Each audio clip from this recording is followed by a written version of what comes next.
So here they are attacking me again. 150,000 troops, which does what? How many traps can I build now? 2 weeks worth of traps to rebuild. Which just means hit the button twice. This is such a stupid game.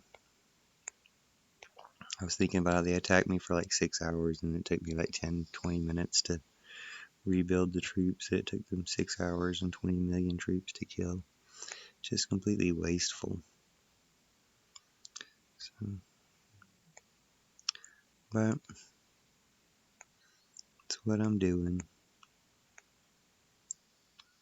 Mm.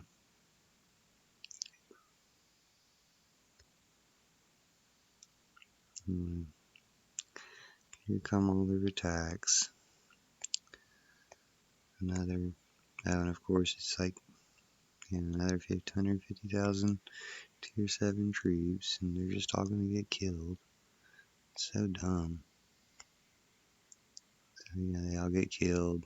They blow up some traps. I rebuild the traps. It's just a dumb game. Final Fantasy New Empires. Dumb game. So I'll keep doing this and I'll put up my shield so I can go to sleep. And kind of glad I was about to do that anyway, so I'm kind of glad they started attacking me and I get to kill some of their troops. And made them bother moving over here. I'll show you what it looks like from the outside. That's them attacking me over and over again. They're just idiots. Anyway, have a nice night.